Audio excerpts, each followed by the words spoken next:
welcome to part 2 of the end of year Hunter Biden PEP special, where we are going through all things Joe Biden, Hunter Biden related, anything that could pop up in an impeachment proceeding potentially.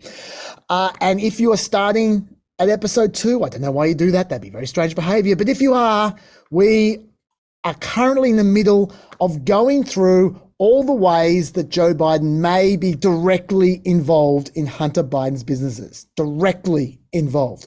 And one person who is central to the allegations of this kind of activity is a guy called Tony Bobulinski, who was mooted to be the CEO of one of Hunter Biden's potential companies with China.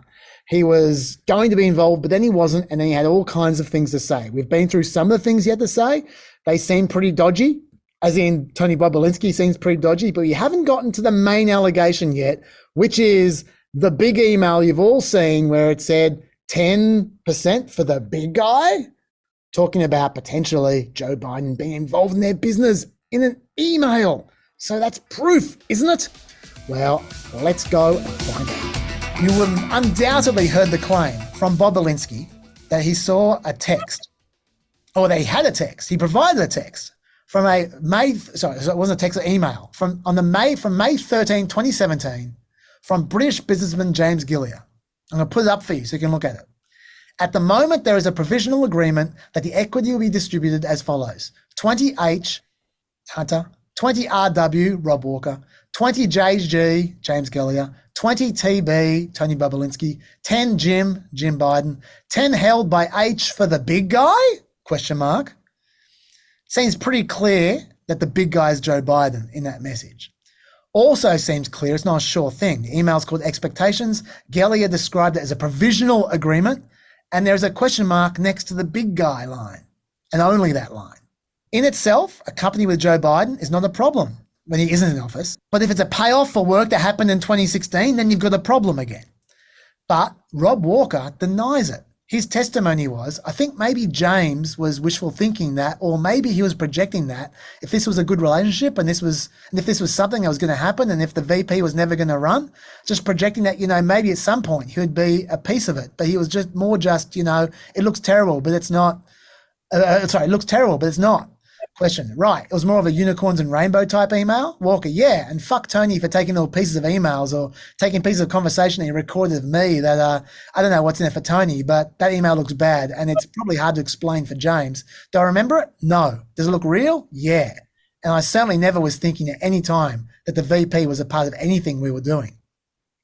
James Gillier denies it. He's the one who sent the email. He says to the Wall Street Journal, I would like to clear up any speculation that former Vice President Biden was involved with 2017 discussions about potential business structure. I'm unaware of any involvement at any time of the former Vice President. And once again, Abby Lowell has the alleged receipts.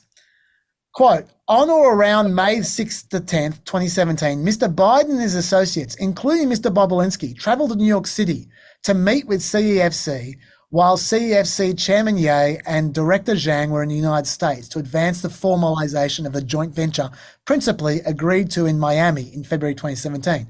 So they agreed to it in Miami in February. Then they got Bobulinski involved later on, about around May from the looks of things.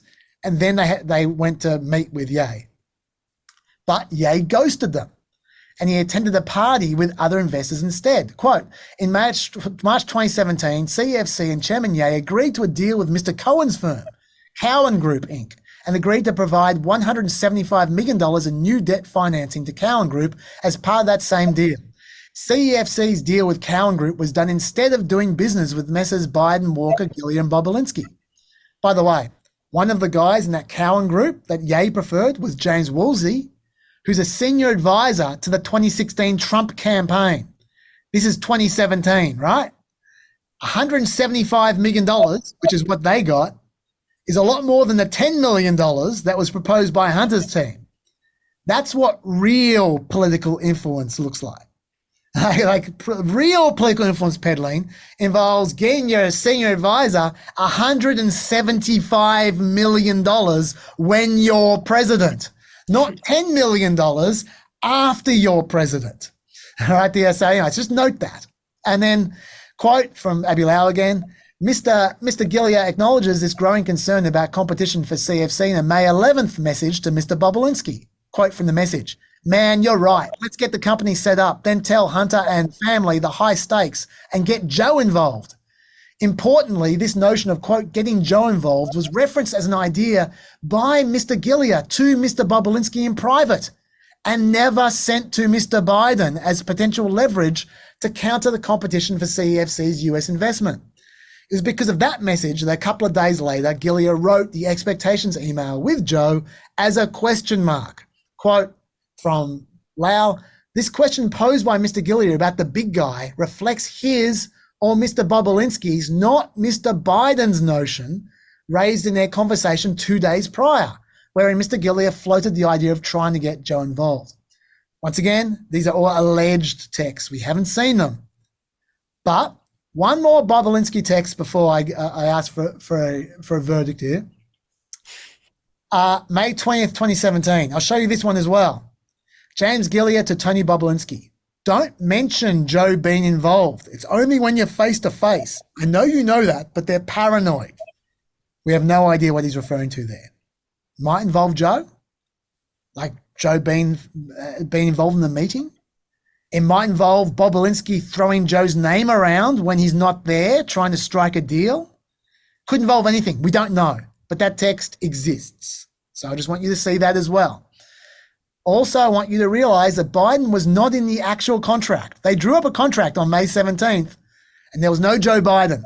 All right, when the lawyers drew up the contract for Sinahawk, Joe Biden's nowhere in it. So in the end, it's Tony Bobulinski's word with almost zero evidence against everyone else's word and a bunch of maybe text messages, which I believe exist, but you might not believe exist. And also there's something going on with Bobulinski and Trump maybe, because Cathy Hutchinson wrote about Bobulinski meeting up with Trump and Mark Meadows a few times before the election in 2020. There's all kinds of weird stuff involving Bobulinski wearing a ski mask when he met them, so it was all secret and stuff being handed over. I don't want to go into that because I don't think you need to assume that he's partisan. I don't think you need to question his motivations. He just appears extremely unreliable to me personally. What are your thoughts on this whole area, the Bobulinski area? Because do you agree with me for a start that it's true that Joe Biden potentially is corrupt, but you also agree with me that it's just not true? Yeah, I mean, that the document about the division of payments was one of the few pieces of documentary evidence that's been put forward that points to any suggestion of Joe profiting. And it sounded real bad when you just hear that one thing. And then when you actually hear the sort of breakdown of all of the ways that Bobulinski's like testimonial, his report to investigators is extremely unreliable. I no longer find him a compelling witness. He seems to have some agenda. And I mean, that's the thing that's worth bearing in mind. Like, you should hear people out and you should test their assertions, but some people do come to things with agendas and they're not necessarily being truthful, or, they have some reason they're bringing it up other than just the pursuit of truth and justice. And so, yeah, it feels the level, I mean, this is something we were talking about earlier, that the level of specificity and documentary evidence in the debunking of claims, in this instance from Abby Law, and also in Jamie Raskin's breakdown compared to James Comer's, it just feels like there is a lot more specificity and documentation in the rebuttals than the allegations. And that does say something to me about, the level of evidence that's backing up the respective cases. And I think this is the key problem for Republicans as well politically, is even if we take every allegation against Hunter as a given and true, which I don't think all of them are, but I think we could probably assume most are, it doesn't mean that Joe's done anything illegal or impeachable. And that's the case that they should be proving. Because even though obviously it's helpful politically to kind of tar Joe with the Hunter brush, it's, he is a private citizen, and, it's not like these things are unconnected, but really, like, I mean, certainly to impeach someone and really to, bring down a presidency, you should be pinning something real on Joe. And yeah, this was one of the more, something that was supposedly written evidence rather than just hearsay, and it's turned out to be almost certainly bullshit. Yeah, I must say, I found the Bobulinski part of this whole saga the most convincing part originally when it broke, and I thought, oh my god, there's actually something going on here. And yeah, I've come way around since I saw Avi Lau's letter, but I keep on emphasizing we need to see those text messages. I mean, I don't expect him to put them in his letter, but just there is that assumption, all right? And just to be clear as well, my only problem with Joe Biden being involved with his company was the fact that it was a payoff for stuff that happened under his presidency that they thought was inappropriate to be paid for at the time. After he's president, if they stay a new company, I've got no problem with that. He can do whatever he likes then after he's president. So I'm not saying that Joe Biden couldn't be involved in the company in 2017. It was just the company that Tony Bobulinski described. I thought, oh my God, this is really dodgy. But if that's not true, if you take Bobulinski out of it, then I say Joe Biden's got no case to answer on any of this stuff. Okay. Other emails suggesting Joe Biden involvement. There's a few of them. There's a Hunter office email. This is from, I would show you this email, but it's too long and blurry. You're not going to be able to read it. It's from September 21st, 2017. Hunter Biden wrote, if you need to speak with my partners for their personal information, and then he gave the details of Gong Wen Dong and Joe Biden and Jim Biden. He gave their details, his partners, for their personal information. By the way, every one of these claims I'm reading out, these are all news articles. Every single one of these spawned heaps of news articles, okay? I've gone through and just found every single one I could find. I'm trying to be thorough. So that sounds potentially dodgy, in calling Joe Biden his business partner, except he also wrote straight after that, this did not make it into the news articles, if you haven't looked at the actual email, he wrote straight after that, he mentioned Jill Biden and said she may not have my mother's cell number when referring to, like, you can get the details of Gong Wing Dong and Joe Biden and Jim Biden, but you can't have my mother's cell number. And I don't think anyone's suggesting he's in business with Jill. So what's going on? What's going on is, if you look at the top of the email, that was right at the bottom of the email. If you look at the top of the email, it's apparent that this email is about a new office for the Biden Foundation. Presumably, that's why Joe and Jill were there, because they are the people behind the Biden Foundation. Obviously, Hunter was planning to combine his personal office with the office for the Biden Foundation. And so he had Gong Wen Dong, Kevin Dong, who was his business partner, in the same building as Joe and Jill and Jim. They're all together. All right. So that, to me, I don't think there's a case to answer there. What's your thought? Yeah, I mean, depending on what else he had going on at the time, you could see the attempt to merge offices as an attempt to, again, kind of project this closeness and entanglement to advantage him in business. But Joe Biden is also his dad, so they probably did like being close to each other. By all accounts, they are very close. So not everything has a nefarious purpose as well. I really don't know. Yeah. And if there was, it's not like he would admit it so openly in an email either. But anyway, I just don't think there's anything to it. Another message. This is from 8th of March 2017.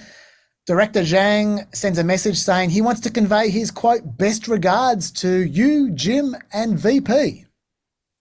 Ziegler saw that, one of the whistleblowers, the IRS whistleblowers, and said, this may be direct contradiction to what President Biden was saying about not being involved in Hunter's overseas business dealings.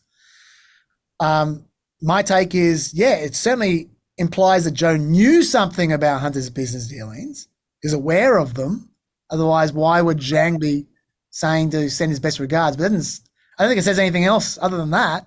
Like it did, there's something to say he's involved in them. It just says he knows about them, I would have thought. What's your thoughts? Yeah, no, I agree. Same. Okay. This is one of the texts you referred to before, a text from Hunter. Bullshit, James. All around bullshit. Explain to me one thing. This is from June the 6th, 2017, when he's sick of Bobulinski. Bullshit, James. All around bullshit. Explain to me one thing Tony brings to my table that I so desperately need that I'm willing to sign over my family's brand and pretty much the rest of my business life. Read the fucking documents, people. It's plain fucking English. Why in God's name will I give this marginal bully the keys to my family's only asset? Why? And Ways and Means, I think that's what you were referring to before. You said something like that. Ways and Means Committee Chair Jason Smith said that asset could only be one person, Joe Biden. So he sees it as an admission from Hunter that he's exploiting his dad. I feel like it's pretty clear he's talking about his name, not his dad specifically. Well, I was going to say his brand. Yeah. Like the family's brand, not just Joe Biden's brand, but the name, the brand. There's so many things it could be other than his dad.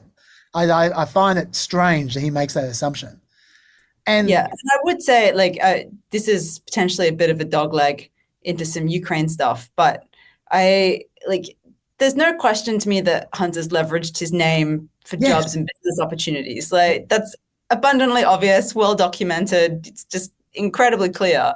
Yes. But in many instances, and maybe all of the instances that people have raised, Hunter doesn't need Joe to be involved to get the benefit of the name. And neither do the people paying Hunter. Like it obviously helps. Like it helps if you can get Joe in on it and Joe like pulling favors for you directly. But there is value in his name even without Joe being involved. And can I give an example? Yeah, it's like a bit of a sidetrack, but an example from the Ukraine case with Burisma. So Hunter joined the board in 2014. Around that time, the UK was investigating Zlochevsky, who's the head of Burisma, and US authorities were also pushing for Ukraine to investigate him. And when Hunter joined the board, there were officials in Ukraine who were sort of freaking out, saying to each other, what do we do? So there's a quote from an article saying, while US authorities had pushed Ukrainian leaders to pursue the money laundering case against Zlochevsky, Ukrainian law enforcement officials became concerned because Hunter Biden was on the Burisma board, that any steps they took might displease powerful people in Kiev and Washington, and they slowed down their efforts. An advisor to Ukraine's prosecutor general at the time said that he got a call from the prosecutor general saying, I got calls from the prosecutor general from lower prosecutors asking, what should we do? Can you find out from the US? They still have the Soviet mentality. They were afraid of power. They asked themselves, what will happen to us and our families? Now, that's not saying that Joe Biden was intervening. The mere threat of displeasing these powerful people, even if they were not going to do anything, or even if they actually wanted corruption to be cracked down on, and even if they wanted people to investigate Zlochevsky, the sort of the pre-thinking these people are doing, especially in areas of the world that do have a lot of corruption and do have had for a long time these kinds of systems of patronage and corruption, and you don't actually need Joe Biden to do anything, and it's just the perception, and this is why people in the Obama administration were right to be concerned that it's not just conflict of interest, but the perceptions of conflict of interest that have effects on things. So I think that it's people say, oh, why would anybody pay Hunter do anything? Like, he did convey benefit to Burisma and Zlochevsky just by his presence, even if it was even if it created the opposite of the outcome that Biden and the US wanted in their anti-corruption efforts. And it's the same with firing Shokin. It was the official policy of the US government and its allies to fire him because they thought he was corrupt. And this is being held up as, Biden is intervening to protect them, but going easy on him because they're afraid of how it would look because of Hunter's conflict of interest would have been actually subverting US policy because of Hunter's involvement in Burisma, rather than what actually seems to have happened, which is everyone just going about their business. And so that, again, is why the sort of perception of conflict of interest as well as actual ones are a problem. So, yeah, I think it's just getting back to the original point, Hunter obviously used his name, Biden, and leveraged it as much as possible. And to the extent, it also probably explains why he didn't get more money, as you sort of said multiple times earlier. It kind of seems about right, the amount of money he had, the kinds of jobs he had on these sort of fringe things.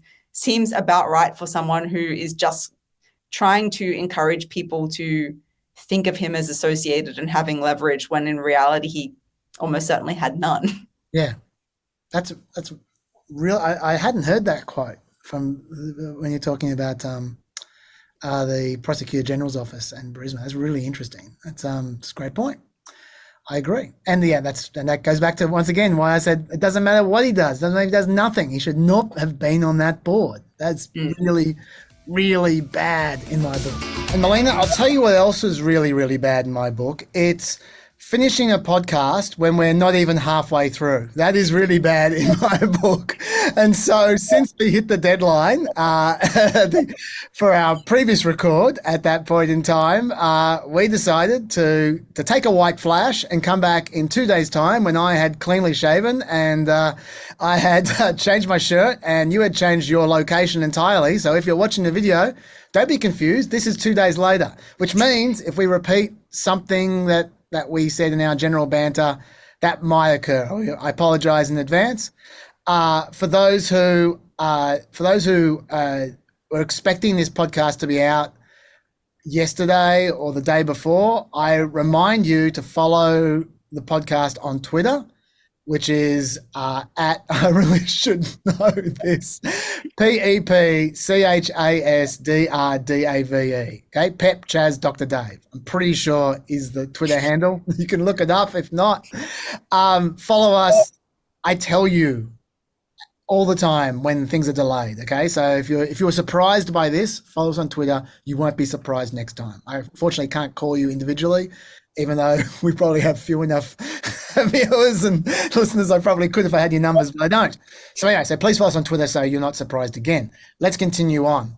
The next text that we had, which suggested that Joe Biden might have had something to do with Hunter Biden's business, was the one we've already talked about. The one where Hunter Biden said, Joe Biden is sitting next to me. My father is sitting next to me. So I believe it was, I'm sitting here with my father and we would like to understand why the commitment made has not been fulfilled. I'm very concerned the chairman is either da. And then he said, from this moment until whenever he reaches me, okay, my friend, I'm sitting here waiting for the call with my father. I sure hope whatever it is you're doing is very, very important. Okay.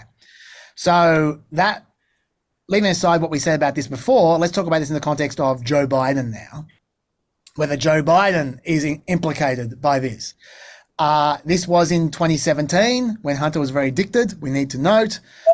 Also, we know for a fact Hunter was in Wilmington the same day those texts were sent. That is Joe Biden's house. We know that because Hunter posed in 4 pictures on his laptop with a pair of female family members in Joe Biden's Corvette Stingray. That's a very Hunter Biden thing to do. I don't know if he had sunglasses on. I imagine he did. So he was at Joe Biden's place that day that text message was sent. Now, Abby Lau says that President Biden and our client were not together that day. I don't know if that's true. I disbelieve the other stuff that Lau said about that same message. So I don't know. Maybe, maybe not. What's your thoughts on that? Well, I don't know if he was there at the same time or not. And with all of these things where, people are trying to draw the connection between Hunter and Joe, which is obviously the key thing, as we've already said, in terms of impeachment, is Joe connected to all of this? You need some kind of evidence, because it's obviously possible that Hunter was sitting next to Joe and, as we said, Joe's over his shoulder saying, type this, type that, and is fully in on it. And it's also possible that Hunter's talking shit and invoking Joe to seem more powerful. And we know that Hunter invoked Joe's name and invoked the Biden name and, profited off his actual connection, but, his sort of connection to that family, connection to that power. So it's just equally plausible to me that he would make it up. And I'm not just saying that to excuse away any possibility that Joe did something wrong, but it's just in and of itself not compelling to me as evidence that Joe was involved. I did already say it, but as Republicans and most people don't take Hunter seriously in most respects. And yet anytime he says something a little bit incriminating, we're to take his word as gold. And I don't think that's a good standard. I'm generally skeptical of everything Hunter says and does. Fair enough. Fair enough. Look, I must say, as someone who has read every text, oh my God, so many texts, Hunter does a lot of big noting of himself throughout these texts. He's got a real martyr complex. We might see one or two more of those texts as time goes on in this podcast. He does have a martyr complex. He does like to act like he's a massive victim and he's big dick swinger, but at the same time he's so put upon. And I just don't necessarily. I think your instincts are good. I don't trust what Hunter Biden says generally, I have to say. And there's also a very continuous pattern of Republicans trying to say everything Hunter does, Joe therefore has also done to the same degree, where, you know, obviously there's all the references to money going in Biden family accounts. And, you know, just the other day with Hunter saying that he wouldn't testify behind closed doors to Congress, he would only do it in public, and, you know, talk about obstructing justice. Ben Shapiro was going on about how Joe knew in advance that Hunter was going to do that, was going to, you know, do his press conference and say that he wouldn't testify. And Ben Shapiro was saying, well, if Joe knew in advance and didn't stop him, that's kind of obstruction-y, isn't it? You know, Joe Biden is being obstruction-y of justice. Even Ben Shapiro couldn't take the claim seriously enough to say it's obstruction. He had to keep saying obstruction-y, because even he knew that's absurd and bullshit. But all this is just to say, I'm surprised they haven't accused Joe Biden of smoking crack yet, because there's everything Hunter does. Like, oh, well, Hunter and Joe, right? It's like, well, okay, if you show me Joe did it as well, then yes, Hunter and Joe. But just because Hunter did something or said something, it doesn't then follow that Joe was a part of it. You have to actually demonstrate how Joe was a part of it. There is so much time to go in which they can accuse Joe of smoking crack. I wouldn't be making assumptions. Trial. Yeah, that's right. I do agree with all that. And by the way, as well, not only do I not generally trust Hunter on his text messages, but on top of that, this was a 10 p.m. text message. So yeah, late night, etc. Anyway, we don't know. We don't know on that one. Let's move on. Look, there's a whole bunch of text messages involving James Biden, which became a news story, which I don't want to dwell on because they're confusing. I honestly just don't understand them at all. There's been a lot of speculation on both sides, people defending Hunter, people attacking Hunter, what these mean. I just don't think we can. No, I'll just note them, and if you have anything to say about them, you can. But otherwise, I think we should just move on. It was March 2018. Once again, 2018. Joe Biden has been president for ages at this point in time. Hunter was asking James, Joe's brother, if he no longer wishes to be involved. He said, if you no longer wish to be involved in this venture, regardless of how tangentially, I need it in writing, because as you pointed out over and over again, you cannot be my uncle or my protector and counsel if you don't have all the information. We can talk later, but you've been drawn to something purely for the purpose of protecting Dad. I know any of the BS money is mine ultimately. Well, you've done your job, and he fucking but only is true to form. But even more so, why be so horribly angry over nothing but being duped? You both have said it's bigger than me, a family. And then James Biden responded with, I am no dupe for anyone. If you see me as an agent for my brother, there's something seriously wrong. And then about a year later, Hunter Biden sent James a message on December 29, 2018, saying, I can't pay alimony without Dad or tuitions or for food and gas. And James wrote back, this can work. You need a safe harbor. I can work with your father alone. We, as usual, just need several months of his help for this to work. Some people are talking about, whether he can pay his alimony, or is it coming off drugs? I don't know what this stuff involves. I don't think anyone does. And so I think anything I say about that is complete speculation. I certainly don't think it proves anything. I just think we need more information. We need Hunter to tell us what's going on there. Do you have anything to add to that? No. Okay. All right. Let's move on. All right. So let's go on to confirmed calls now. Now, these are not suspicious text messages implicating Joe. These are actual confirmed calls with business associates, mostly from Devon Archer. Okay, so first of all, let's hear what James Comer has to say about these calls. Let's look at what Devon Archer testified today. He said that not only was Joe Biden on the phone over 20 times with people, including the Burisma executives, talking about whatever. Joe Biden was on the phone talking to Hunter's business associates about whatever. What does Devon Archer have to say about that? Devon Archer has to say that in his testimony that approximately 24 times over Archer's 10-year working relationship with Hunter would put his dad on speakerphone during business meetings. He said one of the speakerphone calls was with Jonathan Lee, who was the CEO of BHR, the Chinese company.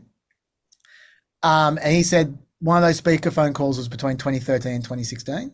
When asked what those calls were about, Archer said, quote, before you had said that they would talk about what, the question was, before you had said they would talk about what when he was on the speakerphone? And Archer said, say, where are you? How's the weather? How's the fishing? How's the whatever it may be, whatever. But, it was very, casual conversations not about cap tables or financials or anything like that. And he then went on to say, in fact, Hunter Biden, there's a question. In fact, Hunter Biden never asked his father to take official actions on behalf of his business partners. And his answer was, he did not. He did not ask him, to my knowledge. I never saw him say, do anything for any particular business.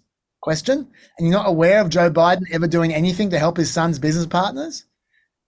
Answer. No, I think that the calls that's what it was. They were calls to talk about the weather. And that was signal enough to be powerful. Question. So this again was about projecting this illusion of access to his father. Is that right? Answer. Correct. And then Archer said, he explained that these was in the context of daily phone calls from Joe Biden. Quote, Hunter spoke to his dad every day, right? And so in certain circumstances, when you're in, if his dad calls him at dinner and he picks up the phone, then there's a conversation. And, the conversation is generally about the weather and, was like in Norway or Paris or wherever he may be. But that happened. And then this is what he said to Tucker Carlson. To be, completely clear on the calls, I don't know if it was an orchestrated call in or not. It certainly was powerful, though, because, if you're sitting with a foreign business person and you hear the vice president's voice, that's prize enough. I mean, that's pretty impactful stuff for anyone in the world. So that is all we know about these calls. What's your verdict on that? Is that something dodgy for Joe Biden or not? I'm guessing, but my kind of what I think the most likely explanation for the calls is, before weighing in on whether I think it's dodgy on Joe Biden's part, is that Hunter is doing business. This is in a context where Joe is calling him every day, and whether coincidentally he's calling at dinner time or Hunter is kind of encouraging Joe to call at a particular time when he knows he's going to be at dinner, whether Joe knows or not, he's then taking a call and putting on speaker saying, hey, say hi to my friends. And Hunter is doing that knowing that that's going to impress his business partners and create, again, this perception of access to Joe.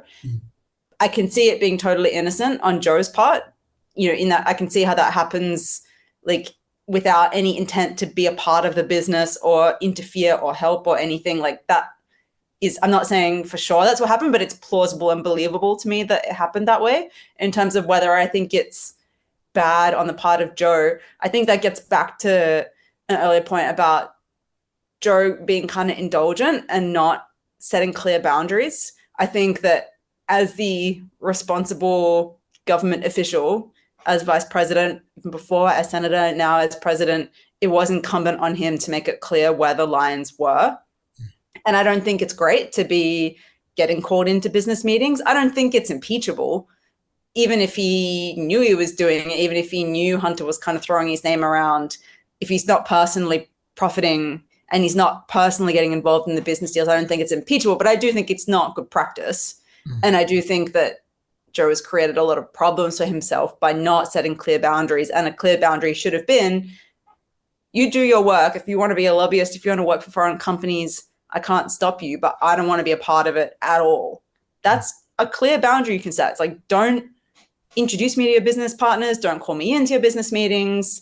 Like, I don't want to be perceived to be involved. Like, if I meet someone at a function I'm at, then that's fine, but I don't want to be doing things privately that aren't above board, on the record, in the register. Because the other context thing about someone in the position of certainly senator and in particularly vice president, Joe Biden would be meeting all kinds of random people for 5-second meet and greets. Like, that's his life, especially as vice president, where you don't really have an actual job. You're just going around shaking hands with people and meeting people and like that. Like, so again, like, I can see why that didn't stand out to him as a red flag in the moment of like, oh, I'm like, you know, calling my son, say hi, Dad. Hey, how's it going? How's the weather? Like, I can see why that in the moment doesn't feel like you're doing anything wrong.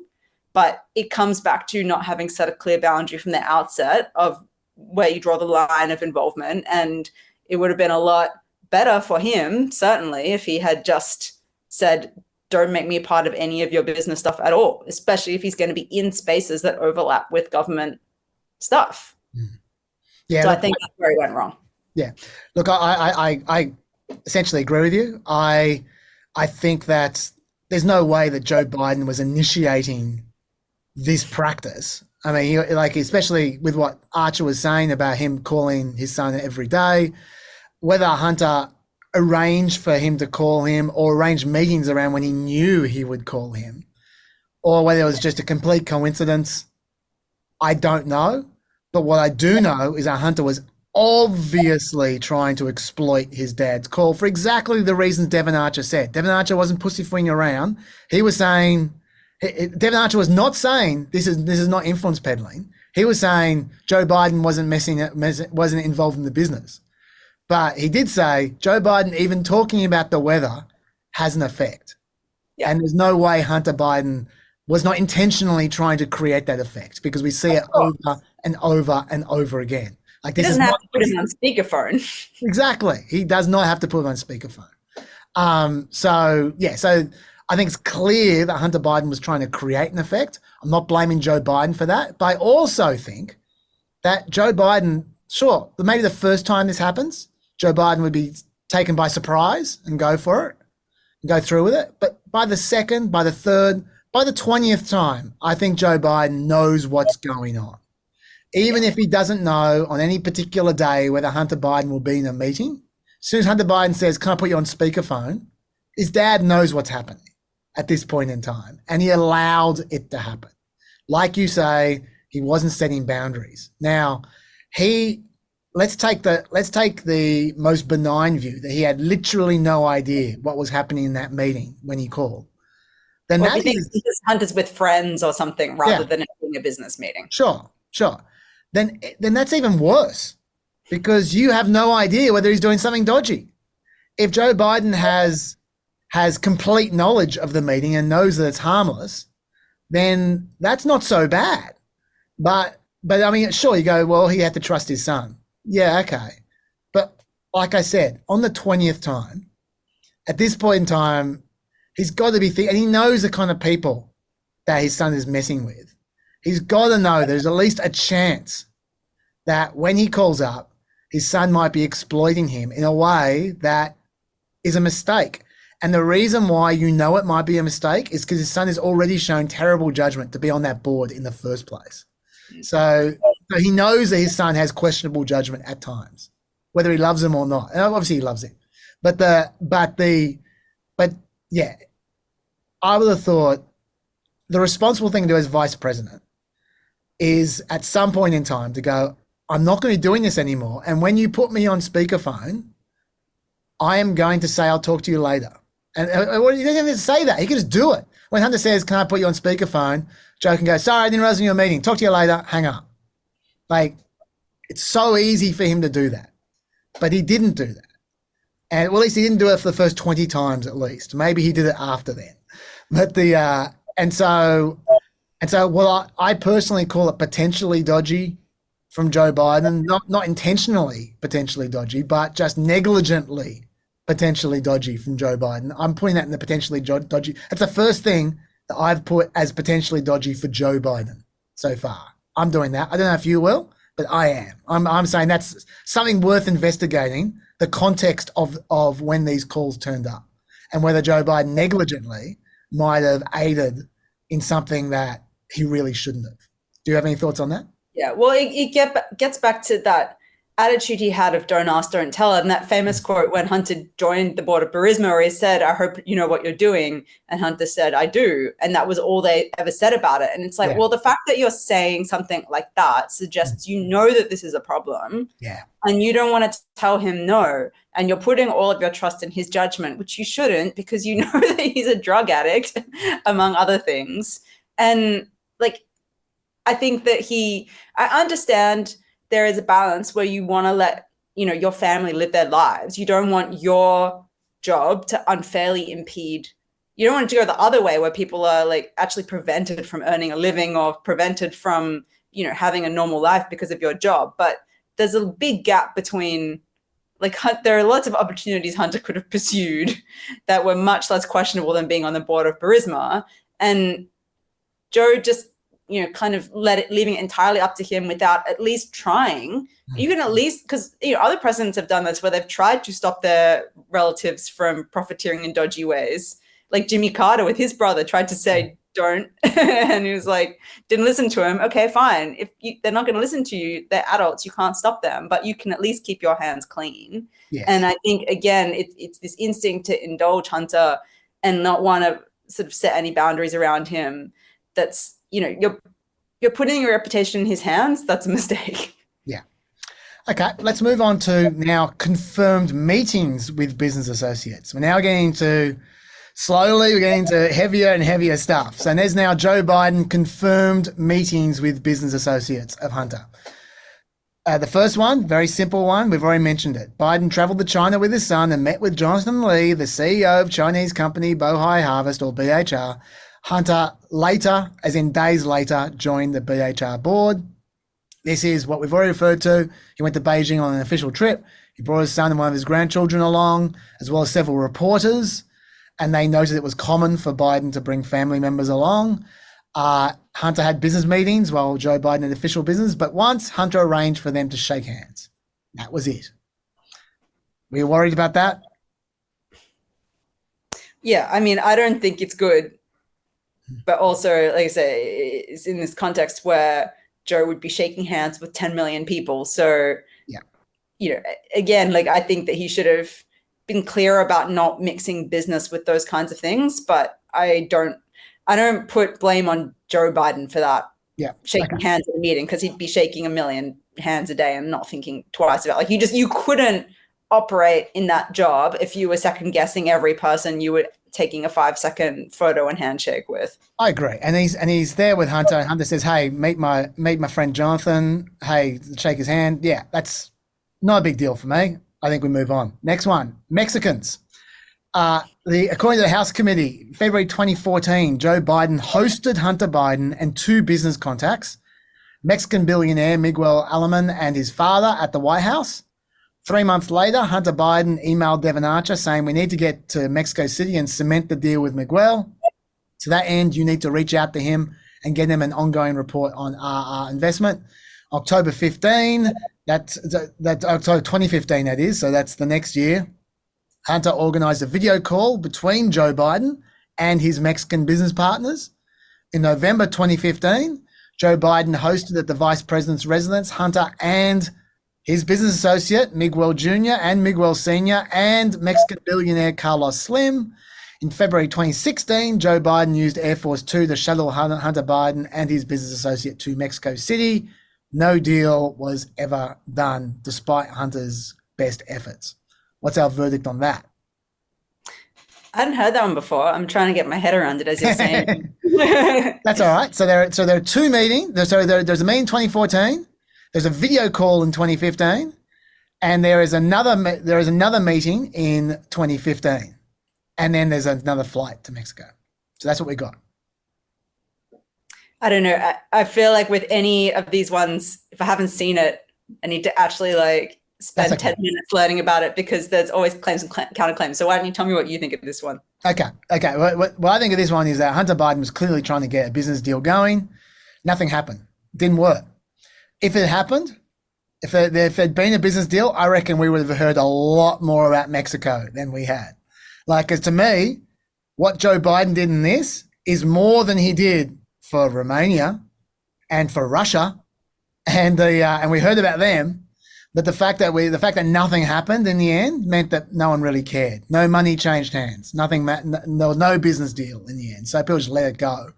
But I reckon Joe Biden is lucky that nothing happened on this one, because I mean, look, even if something had happened, like you say, his job is to meet people. I don't have a problem with him meeting people that are friends of his, business associates of Hunter, if Joe Biden doesn't do any favors. That's my personal line. My personal line is, does Joe Biden do something? Like, to me, Hunter here is just showing off his access again. This is just another version of the phone call. So now it's a version which implicates Joe Biden more. And so I think Joe Biden was more negligent here. But I think in terms of like moral culpability, I'm not so concerned about Joe Biden showing that Hunter Biden has access to him, because Hunter Biden obviously has access to his father. Like, that's not new, right? And that's not surprising. And Joe Biden, like you say, just meets 1 million people a day. He probably meets endless business people that have nothing to do with Hunter Biden. And the people who he's meeting are often put there by other people who aren't Hunter Biden. And those other people are trying to show access to Joe Biden as well. Right? So like, let's not kid ourselves. Half the people Joe Biden meets were put there by someone else who was probably trying to exploit the fact they were putting that person there with Joe Biden. Okay, so I'm not so down on that. For me, it's about when he does, I mean, we're going to get to these, when he does official acts, when he does favors, when he goes out of his way to actually use some of his reputation or his job in any way, shape or form to actually help someone. So for me, I'm saying this is getting in a dodgy area, but it's not quite there for me since nothing happened. That's my personal view. But the other broad point I'll just throw in at this point in the mix is that obviously when people are, like all these times where Joe Biden's like being put on speakerphone or introduced to people for a handshake or photo or whatever, obviously the people on the other end of that, the business people, I'm sure that they love the idea that they might get access to power and they might get something beneficial out of that. But it's also worth noting that like most people also just like meeting people who are famous. Yeah. Like will like get a benefit even just from being like, oh, I was like at a meeting with Hunter Biden and Joe Biden was on the phone. I mean, like he doesn't personally excite me that, but like yeah. It's people, that's like a thing that will make those people feel like a little spark of enjoyment and feel special and feel powerful and interesting. And it's a story to tell their friends like that they will enjoy and feel like they've received a benefit from, even if they know that nothing else is happening beyond that. Mm-hmm. So I just add that to say, like, there are lots of ways that I think it's not like an all or nothing with these kinds of things. Like, I think there's this sort of mentality that people are either like, on the call to personally like exchange money with Joe Biden or nothing happened. And there are just lots of ways in which you can leverage access to fame and power to your advantage without anything getting into that zone of money changing hands and deals and that like high level corruption. And I think that's probably like a lot of what was going on at points along the way. And we shouldn't also say that all meetings and all encounters with people and arrangements and stuff were the same. Lots of different things would have happened, lots of different calls and meetings and deals. So, if one was on the more innocent side, it doesn't mean they all were. If one was like dodgy or over the line or close to the line, it doesn't mean they all were. So just add that for some general additional context. Noted. Now we get to the dinners, the Cafe Milano dinners. Spring 2014 was the first Cafe Milano dinner with Baturina, the Russian widow, and Rashekev, the Kazakhstan oligarch. The Devon Archer transcript of this says of Joe, he entered the room and shook everybody's hand. And, the conversation, again, I don't want to be, it's important I'm accurate. I don't really remember it. Not really. I don't remember the conversation. I just remember he came to dinner and we ate and he kind of talked about the world, I guess, and the weather, and then everybody left. Okay, so we don't really know much about that. To me, that's just more of the same. It's just more of the access, turning up, talking about the weather, going just like the phone calls to me, except for where we don't know what people paid to get there. We just don't know. And so there's a little bit of an unknown for me on that one, but the unknown is probably more on Hunter's side than Joe Biden's side, I would say, my view. The second Cafe Milano dinner we know more about. So I'll tell you about that, and then you can talk about both of them. This was April 16, 2015. Hunter organised another one where Joe stopped by to meet, according to Archer, he met Vadim Pajarski, the number 4 guy at Burisma, Karim Masimov, the Prime Minister of Kazakhstan at that point in time, a Greek Orthodox priest, Father Alex, and someone from the World Food Programme, USA, Rick Leach. Badarina may have been there. We don't know. Archer does not remember her being there. Someone else there does remember her being there. So maybe. In an email the day after from Pajarski to Hunter, Pajarski wrote, "Dear Hunter, thank you for inviting me to DC and giving me an opportunity to meet your father and spend some time together. It's really an honor and pleasure." And this is Archer talking to Tucker Carlson, telling him what they talked about at that dinner. What did Vadim say to the vice president at that dinner at Cafe Milano? At dinner was, politics. I think there was a World Food Program element, weather, nothing specific to Burisma. But the idea was by having that relationship and by saying, I met with the vice president in Washington, that gives him SWAT. Yeah, I think at the end of that's the, the prize, or the, being able to have, whether it's on, speakerphone or in person, to have, that person in direct contact, whether you're talking about, weather or, politics or what have you, that's the important part. I don't think, there's no relevance in asking, the vice president about, the gas, right, revenues or anything it's like that. Enough. It was never, it's enough. And the prize is that contact and that access to power. So this is more of the same from Devon Archer, talking about the weather, the prize is the access to power. This is just the same thing over and over again. This is Hunter's trick. He just does over and over again. But in this occasion, we know a little bit more. On the other occasions, we only have Archer's point of view. On this one, we know a little bit more, because you might be confused as to what a Greek Orthodox priest and a World Food Program USA person was doing at this meeting. Presumably they're not, like Hunter's not on the take from them.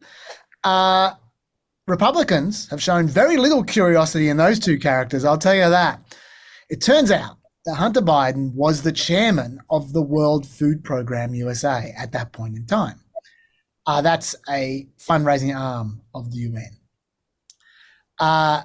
Rick Leach was the president and chief executive of World Food Program USA. He said to the Washington Post that Joe Biden only dropped by briefly to meet with one of the guests, Father Alex. He was the guy apparently Joe Biden was there to see. Father Alex was one of the most powerful figures in the Greek Orthodox Church at that point in time in America. And if this all sounds unlikely and like a lame excuse to you, well, let me give you more information. That day, Joe Biden had made remarks at the White House Greek Independence Day reception. And he was giving remarks with Father Alex. And Father Alex and him also are personal friends, it turns out. They've known each other for 40 years. And Father Alex's wife runs the board of the Beau Biden Foundation. So Father Alex and Joe have quite a relationship. And Leach said at the dinner, he said involved about 10 to 12 people in a private room, but that Joe Biden, quote, didn't even sit down. He was not part of the dinner or part of the dinner discussion. He said he just spoke to Father Alex. Father Alex, in an email, confirmed that account to the Washington Post. He said, quote, "That is true. It was very kind of the then VP to do so."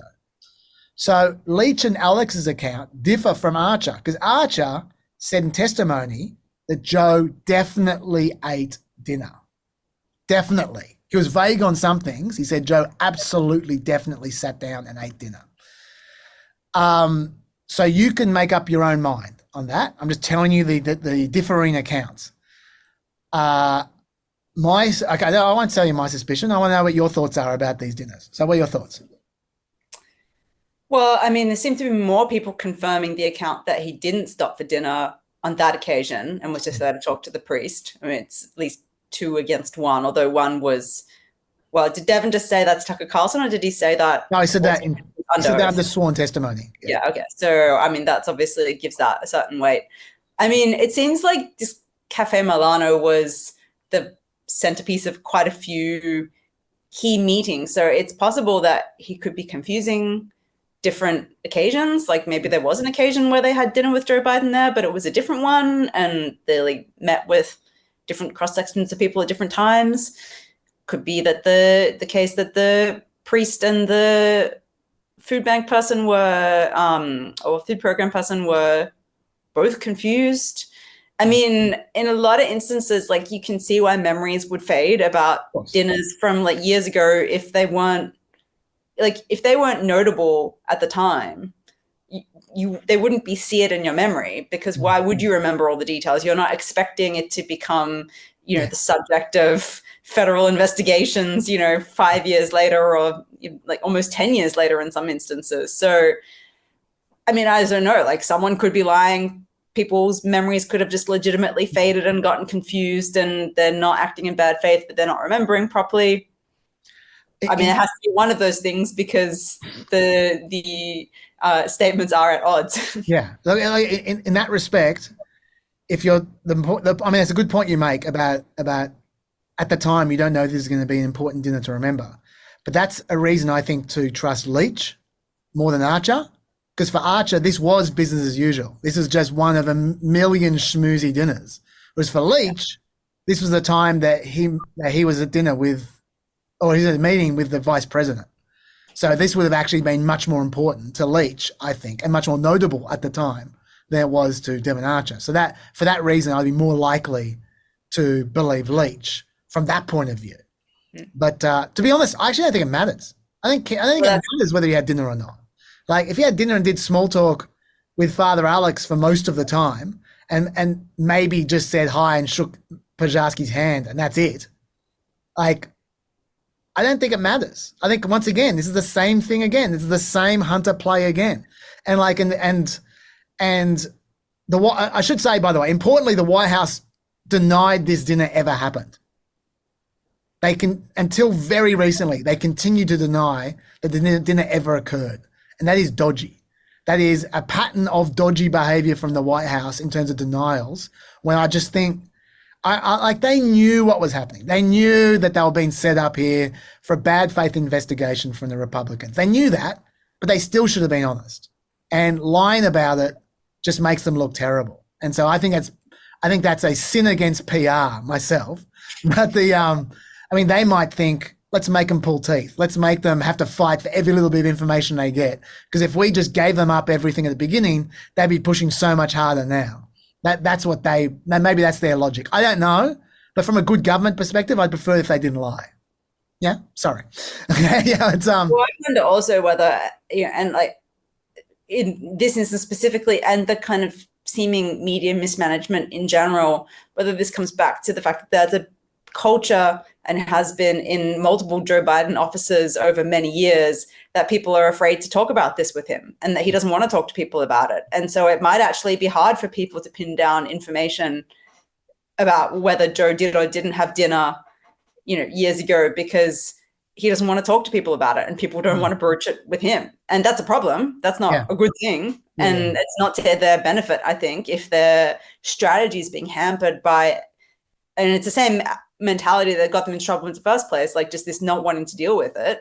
But it's certainly well documented from multiple sources back from when Joe was vice president to now that Joe does not like to talk about this. It's a sensitive topic. People don't feel like they can raise it even when they really need to. And I think that is playing a part in the not very clear media strategy for whatever it is that they're doing. That's fair enough. My suspicion I've got, this is just my gut feeling. people at home, you may draw completely different conclusions. That's fine. I'm not pretending this is a fact. This is my gut feeling, is that Hunter knew that Joe Biden was going to be going to be speaking at this Greek thing on this day and organised for his mates to be around at the time, so that they could have a dinner together and just get Joe there and Father Alex and all the rest of it. Like I suspect that this was engineered because Hunter likes to engineer things to show off, and this sounds like one more thing that he engineered. I doubt very much that Joe Biden intended to come to this dinner for weeks in advance and then just brought Father Alex along just for the hell of it. I suspect it's the other way around, but we don't know. We don't know. You make up your own mind.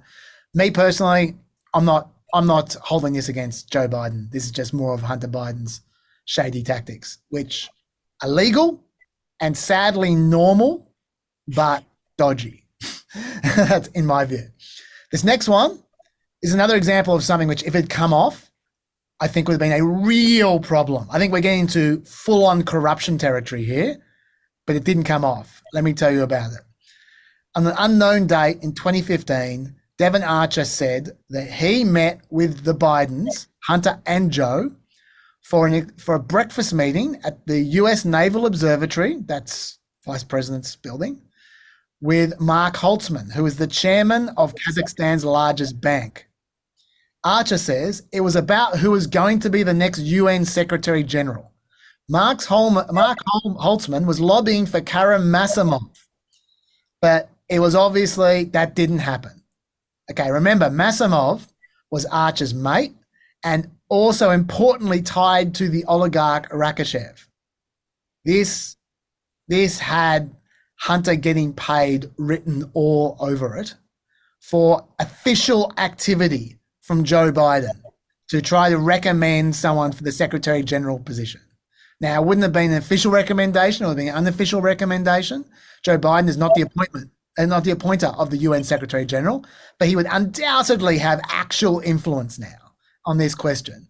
And whether Joe Biden tried to do anything or just went, yeah, and then did nothing, we don't know. But if he had followed up on that meeting, then that is getting damn near impeachable conduct for mine. But he didn't. And that's important. He didn't. Hunter Biden showed poor judgment, but Joe Biden, at least we have no evidence that he showed poor judgment other than to allow Hunter Biden to have a meeting with him, which I would prefer him to not do. What are your thoughts on that? Yeah, I agree. If he had done it, I mean, this is the case with all of these allegations. If Joe got involved, then it's corruption. Yeah, and if he did, then it's not. And Hunter's attempt, it seems like an attempt from Hunter to corrupt his father, but if there's no evidence that Joe did anything, then that's Joe staying clean, right? I mean, he did have the meeting. He did have the meeting, but for me, it's a so what, unless he does something. Yeah. I mean, I do know, and this is an example, I think I referenced earlier, where there seemed to be an effort at one point for Hunter to, it seemed like when Joe became vice president, Hunter gave up lobbying. He was a lobbyist, a Washington lobbyist. That was the job he was doing when Biden was a senator, which also seems problematic to me, but whatever. And he gave it up, being a lobbyist, when Joe became vice president, because he acknowledged that it was not a good look and that it would cause problems. And then he's gone off and done all of these business ventures and gotten into these foreign business ventures. And this sort of seems like him getting to a zone where those guardrails are starting to slip. There are times where it seemed like he did make some good faith efforts to do the right things, and times where it seemed like that got chipped away at and he got progressively dodgier. And this is getting to a territory where he would have known that that's not appropriate to ask for. And I don't know where he was at mentally, health-wise, physically, business-wise, but that's clearly him trying to cross a line. And if Joe didn't do it, it's good. And if evidence comes out that he did try to do anything on behalf of Hunter in that instance, that would be really bad. Yeah, I agree. And if I was Republicans, I'd be looking for that evidence. That's the kind of thing I'd be subpoenaing, like records to do with the Secretary General in 2015. Yeah, because that is, I agree. If there's any evidence that he did anything, then that's well worth noting. Because that's official business then. I should also say that if Masimov had been the Secretary General of the UN, that would have really helped Burisma as well. Remember, Burisma had a relationship with Masimov that was established by Hunter Biden. So that's also a dodgy area there. Next one, there's a claim is March the 1st, 2017. Chairman Ye Jianming's company wired $3 million to Robinson Walker. Chairman Ye, remember, was the boss of CEFC as well. The same day, Joe Biden attended a CEFC meeting at the Four Seasons in Los Angeles.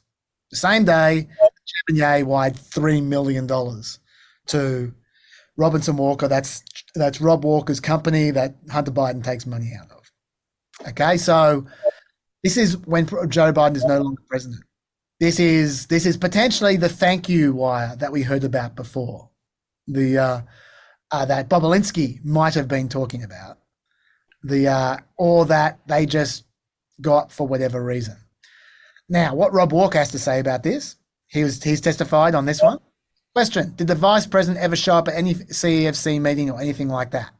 Even once he was out of office. Walker: it was out of office. We were in DC at the Four Seasons. We were having lunch and he stopped in. Then he left. That was it. Question: just said hello to everybody and then took off? Walker: he literally just sat down. I don't even think he drank water. I think Hunter said, I may be trying to start a company or try to do something with these guys, and could you? I think he was like, if I'm around, and he'd show up. Question: okay. So, I mean, you definitely got the feeling that was orchestrated by Hunter to have an appearance by his dad at that meeting just to kind of bolster your chances at making a deal work out? Walker: sure. Then he said, I certainly never was thinking at any time the vice president was part of anything we were doing. So to me, that sounds like one of Hunter's access plays again. I don't think a $3 million payment had anything with Joe Biden being there. I think that's him showing off to his business partners again about his access. What's your take on that? Yeah, I agree. And Joe is out of office. So even if he was colluding to a certain extent, in that instance, it's not a big deal, I don't think. Yeah. Okay. The extras from Rob Walker. He also said that he played golf with Joe Biden about a dozen times, Rob Walker being a business associate of Hunter. He also said, there was also a question after the bit I just read you. It said, any times when he was in office, or did you hear Hunter say that he was setting up a meeting with his dad while his dad was still in office? And Walker said, yes. And that was it. Now you might go, hang on, what, that was it? Why didn't they ask any details about that? The reason for that is something we're going to be getting to later on, which is they were instructed at the time they weren't allowed to ask questions about Joe Biden. The fact they were even asking this much about Joe Biden was defying the orders that had already been placed on them. This is when they were investigating Hunter Biden. I'm talking about the IRS here. When they were investigating Hunter Biden, and the Weiss's office explicitly gave instructions they were not to make this about Joe Biden unless there was evidence pointing to Joe Biden. And so they weren't allowed to ask questions. So that's why they dropped it.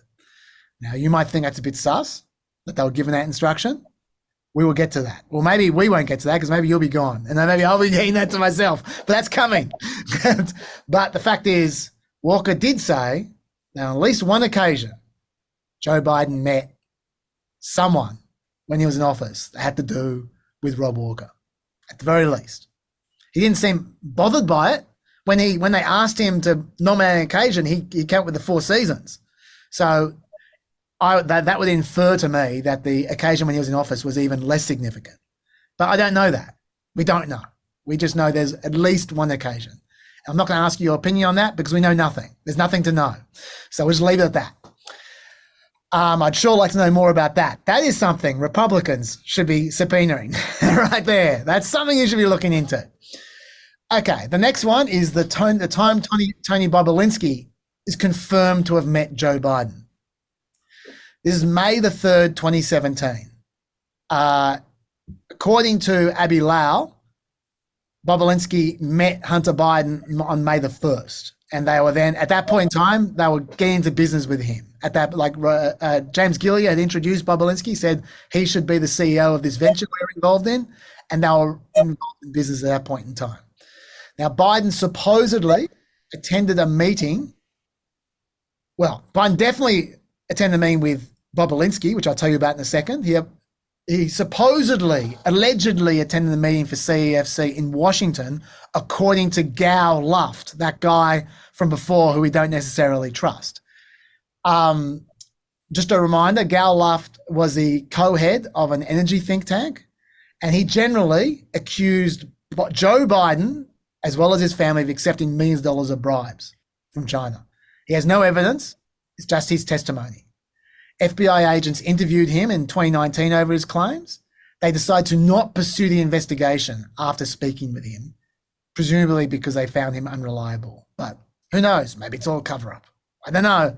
But they interviewed him and they dropped it. What we do know is that he was later charged with brokering deals for China, Iran, and Libya, and for weapons trafficking with China, Libya, Kenya, and United Arab Emirates. We do know that. So let's just leave him aside for a second. Let's talk about what we know. Tony Bobulinski has texts which suggest that he was trying to organize a meeting that day between the CEFC and Joe. He was trying to, but Joe Biden didn't arrive in the city until 11 p.m. So it was getting pretty late.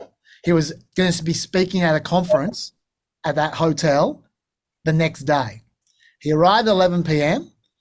and there's a text from Hunter to Bobulinski. Dad, not in now until 11. Let's me, I, and Jim meet at 10 at Beverly Hilton, where he's staying. I assume he means let's me, you, and Jim, rather than me, I, and Jim. That's a bit weird. At 11:40 p.m., Bobulinski sends a text to Jim Biden saying, great to meet you and spend some time together. Please thank Joe for his time. Was great to talk. Thanks, Tony B. Okay, so it sounds like Tony B. That's evidence that Tony Bobulinski met Joe Biden.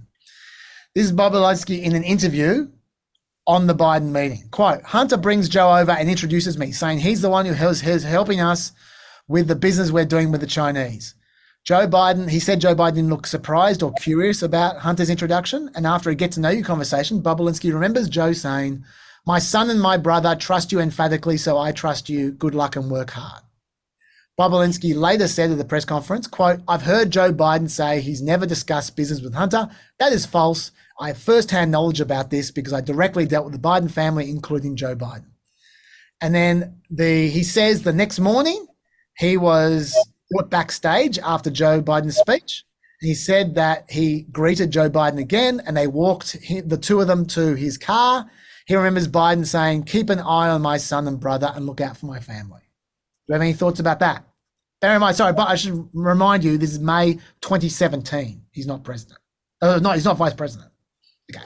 Thoughts? Yeah, well, and also, like, as we established earlier, Bobulinski seems to have, damning firsthand evidence of things. And then there seems to be, like, a significant amount of evidence suggesting that he's lying. Yeah. A lot of the kind of things that are like contradictions or confusing, you can say, oh, it's a long time ago, people might have forgotten, memories are hazy, but I would say at this point, I'm not trusting Bobulinski as a witness, which doesn't mean that everything he's saying is not true. It could be, but I'm skeptical because other things that he said have been pretty close to proven to be bullshit. Yeah. Look, I believe that he met him because the text suggests that. Yeah. I don't think it matters. I think even if he's telling the truth, none of this matters. This is May 2017. We know that James Gilliar at least wanted Joe Biden to be involved in their business. We know that for a fact. Even Abby Lau says that. So the fact that they met Joe Biden for 5 minutes and exchanged small talk, and that Joe Biden seemed to be aware that Hunter Biden was involved in a business opportunity in China, I don't think that matters. At worst, it suggests that he's lying again about not knowing anything about Hunter Biden's business. But I feel like we've established 100 times now that he knows about Hunter Biden's business. That was a lie and a poor mistake on Joe Biden's behalf to say that, in my view. But anyway, Okay, and there's one more thing on this section, which is White House meetings generally. Hunter Biden's associates, according to the House committee, have visited the White House more than 80 times when Joe Biden was vice president. You have any thoughts on that? I would want to know more context about like where that fits in the scheme of meetings, like the amount of people who come to meet the vice president in that period of time and for what reasons. I find it hard to judge whether it could be just normal in the course of events. It sounds like a lot, but a lot of people would be meeting him, and you'd really have to pick apart all the individual ones and what they were for and whether they were legitimate or not. I don't think you can just on its face say that's good or bad. It would depend on the nature of the meetings and what was discussed and who was there and why. Yeah, I'd love 3 pieces of information. I'd love to know how many meetings 80 is as a percentage of Joe Biden's total meetings in the White House. Yeah. I reckon it's pretty small. And, I would also like to know whether they met Joe Biden. Just as they visited the White House. The White House is not Joe Biden. Like Joe Biden is one of many people in the White House. Kids on field trips visit the White House. Yeah. And you know who else visits the White House? Hunter Biden. Maybe they were visiting Hunter Biden in the White House. How about that? Like, I mean, if we're talking associates, I mean, I'm not saying that the Mexican, like Carlos Slim, came to visit Hunter in the White House. Yeah, sure, he's going to Joe Biden. But they're saying associates. That's James Gilliar. That's Rob Walker. That's people who are business partners of Hunter Biden who aren't impressed by Joe Biden anyway. Like they would, when Hunter Biden is staying at the White House, which would be often, and they're coming to meet him, that counts as a meeting at the White House, as a visit to the White House. So tell me what percentage of those 80 are to Joe Biden. I notice they don't give us that information. I wonder why. Right, so that's the next thing I want to know. And the third thing I want to know is out of those meetings that were to Joe Biden, what happened? Was it Hunter saying, hey, here's my dad, shake his hand, see you later? Or was it discussing something? They're 3 pieces of information I think are critical to knowing whether that's anything. They are 3 pieces of information we have not been given. And I am drawing my own conclusions until I am given that information. Yeah. I'll leave it at that. But, okay, so now we get to the big game. They're all the they're all the confirmed meetings. Now we get to the thing which I've all along said is the thing that really matters for me. You might be already interested at home in the stuff we've talked about, but for me, none of that matters. For me, it's about this. Did Joe Biden do anything official to help out Hunter Biden's business partners? That is, to me, what the whole game is about. That is impeachment city. So let's talk about that. And this begins and ends with Ukraine. So let's not mess around. Now, we have to be aware that, as we've established already, Hunter Biden loves trying to bluff that his dad is helping him when he's not. We've already established a few examples where Joe Biden did nothing when Hunter Biden tried to get him to help him out. We got a golden example of this with Burisma, a 12th of April 2014 email. This is Hunter talking to Archer by email. The announcement of my guys, presumably Joe Biden, upcoming travels should be characterized as part of our advice and thinking. But what he will say and do is out of our hands. In other words, it could be a really good thing. It could end up creating too great an expectation. We need to temper expectations regarding that visit. Now, what Archer said was, what I think, this is his testimony. What I think, my speculation would be that he's saying, I can't guide my guy, I can't guide my father in what he's going to do on this trip, but let's get credit for it. I think that's what it's saying here. This is when Joe Biden's visiting Ukraine. Now, note the date. Hunter's not on the board yet. He joined May the 12th. This is a 12th of April 2014 email. Archer's not on the board yet either. They're both about to be. So Archer already working for them though, because didn't he work for them before he joined the board? I'm not 100% sure. Hunter was working with them when Archer joined the board. Hunter was a legal counsel, but then Hunter joined the board as a board director. I don't know how long Archer was involved with Burisma before he joined the board. I mean, they'd met at Lake Como before this, so it was already a done deal, but their relationship is not 100% clear at this point in time. By the way, for those who are wondering, I know there's we're not in a submarine. I know you can hear beeps. I can hear beeps, so you can hear beeps. We're not submarine. I don't think we're being tracked. Maybe Joe Biden wants to know what's going on with his son, so he's following this podcast. And you know what, Joe, if you are, you've come to the right place, because I'm dealing with this in much more detail than those clowns are in America. So welcome to the podcast, Joe. I hope you keep on listening. Anyway, but yes, look, I don't know the answer to your question, Melina. All I know is they weren't officially on the board at this point in time, so I count this as part of the courting period at this point. Later in this same email, I read this bit. He said, "What he will say and do is out of our hands." So Hunter is admitting he has no control over his dad, but he just wants to get credit for it anyway. And Archer, in his testimony, he was asked, "Does it accord with your recollection that Hunter Biden had no ability to influence what his father would do or say on official trips to Ukraine?" And he says, "Yeah, I have no basis to understand what his father and his conversations were about policy in Ukraine. But people send signals, and those signals are basically used as currency. And that's kind of how a lot of DC operators and foreign tycoons and businessmen work." Question: in other words, it's not that Hunter Biden was influencing US policy, it's that Hunter Biden was falsely giving the Burisma executives the impression that he had any influence over US policy. Answer: I think that's fair. Okay, so we've got demonstrated, leaving aside that spin from Archer during his testimony there. I mean, I don't think it's spin, I think it's true, but leaving that aside, the email itself makes it very clear that Hunter is trying to bluff Burisma out from the beginning, that he has influence that he does not have. Okay. The first question is, did Joe Biden give Hunter any inside info when he was president? Claim: from the New York Post story, Joe Biden emailed Hunter under the aliases Robin Ware, Robin L. Peters, and JRB Ware between 2014 and 2016.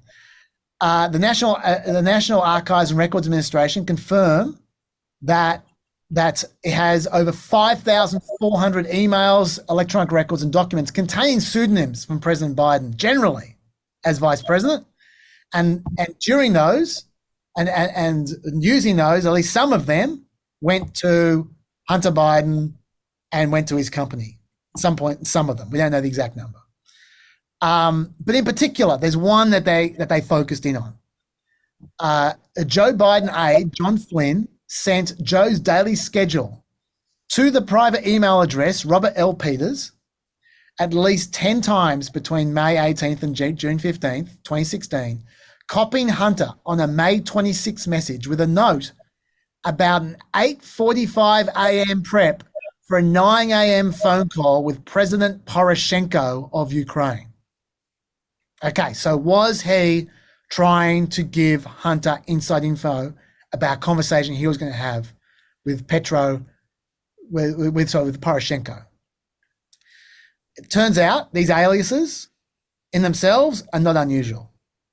Pretty much everyone in the Obama administration had aliases. They used them so their inboxes didn't get filled with unwanted public emails, because people could otherwise guess their email address. So to stop spam, stop hacking, that kind of stuff. NARA knows about them. The national accounts know about them. That's why we know the number of them. Okay, so they weren't hidden. I'll give you more information before I won't set you up. I'll give you more information before I ask for a verdict. What was that Poroshenko email about?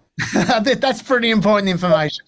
This is what James Comer has to say it's about. We actually have one, I believe, that is not redacted that we've got our hands on here. This is just kind of a zoom in here. This is from one of the alleged pseudonyms, Robert L. Peters, CC Hunter Biden on that. And it says, boss, 8:45 a.m., prep for 9 a.m. phone call with President Poroshenko. This is just one. Where does your mind go when you see that? Well, I see that connects Hunter Biden to Joe Biden. At the time when Devin Archer said he was being squeezed by Burisma, by the owners, to call Washington for help, Now, remember, we already found an FBI 1023 form that alleged Joe Biden and Hunter Biden both took bribes from this guy who was squeezing Hunter Biden to call Washington, D.C. for help. Then Joe Biden, using a pseudonym, copies his son right before he leaves to go to Ukraine. At the same time, he was being pressured to call Washington for help. It looks to me like Joe Biden was saying, okay, son, you send that to the owner of Burisma and tell him help is on the way. Tell him daddy's coming and he's going to save us all. And that's what it looks like has happened. And they used a pseudonym to disguise it. I try very hard to be fair in this and neutral, because I think that there is, like as I've said, I think there are some things worth investigating here. I've pointed out a few of them. And I don't want to be partisan about this. I don't want to be a knee-jerk opponent of James Comer on this. Like, I think he should be investigating this stuff. I've got no problems with any of that. But I also think James Comer is either a liar or an idiot. And I think that this is a golden example. This might be the worst example of him being a liar or an idiot. Because, and I think liar. I don't think he's an idiot. I mean, he might be an idiot, but he's also definitely a liar. The reason I say this is because of this bullshit about daddy's coming to save you. They're like we haven't got to that moment which he referred to when Burisma was supposedly applying pressure to Hunter Biden, and he's told DC to call me, and we haven't gotten to that yet. But so we will very soon. But that moment he's referring to occurred in December 2015. This email was sent on May 26th, 2016.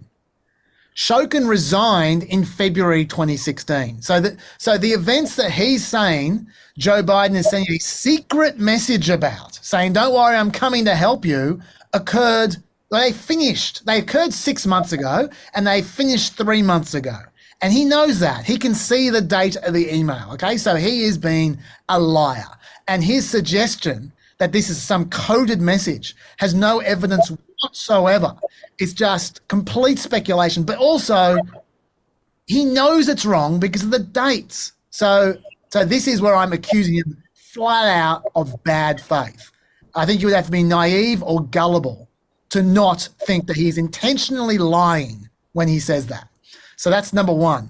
Number two, that email with the Poroshenko meeting.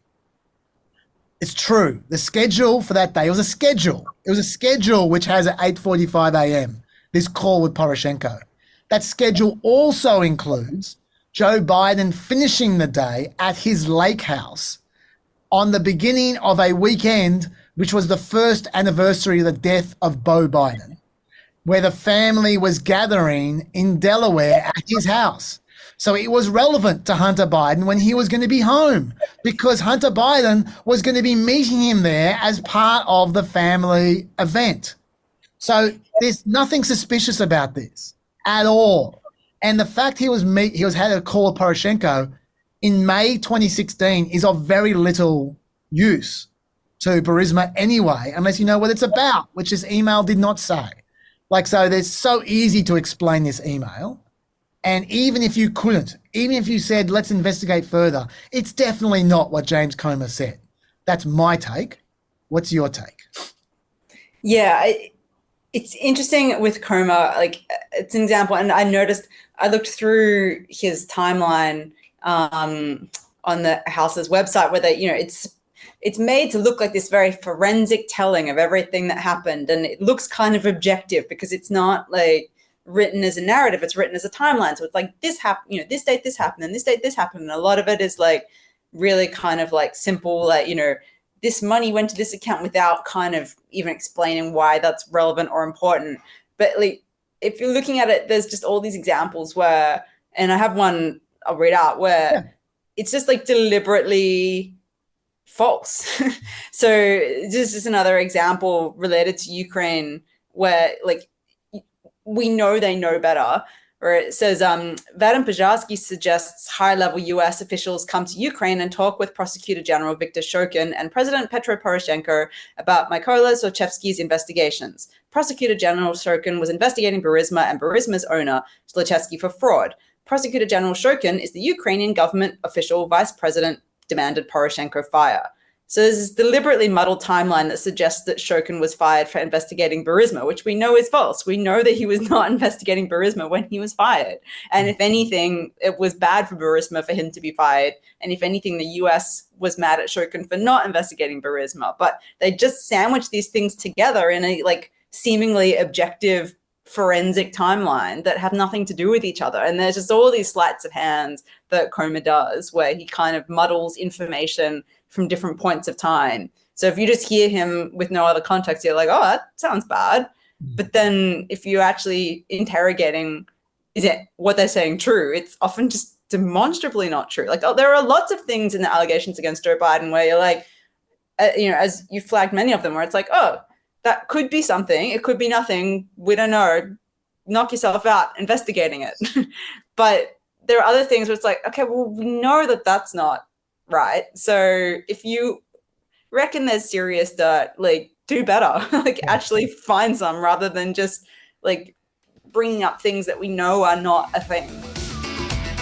Hello, this is Chaz from the other side of the white flash. I'm from the future, about 7 hours in the future, to be honest. And at this point in time to record, we've been going for about 4 hours. Melina had to go, and it was clear we weren't even close to being finished. So far were we from being finished that there was enough for an entire another part, as it turns out. So I am taking the rest from here, but I did get Melina to record bits and pieces that she wanted to put in the later part. So I will paste the Ghost of Melina in the third part as we take it all the way to the end of the Hunter Biden special. And now back to say goodbye to Melina.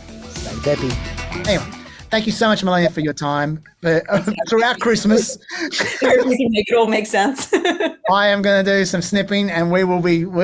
I already have done some snipping for those who are listening. I hope you made sense of it. And I hope you made sense of it too, Melina, when you listen back. But when you finally finish listening to it sometime in 2026. In the meantime, thank you so much, Melina. Merry Christmas to you. And to you. See you later. See you later.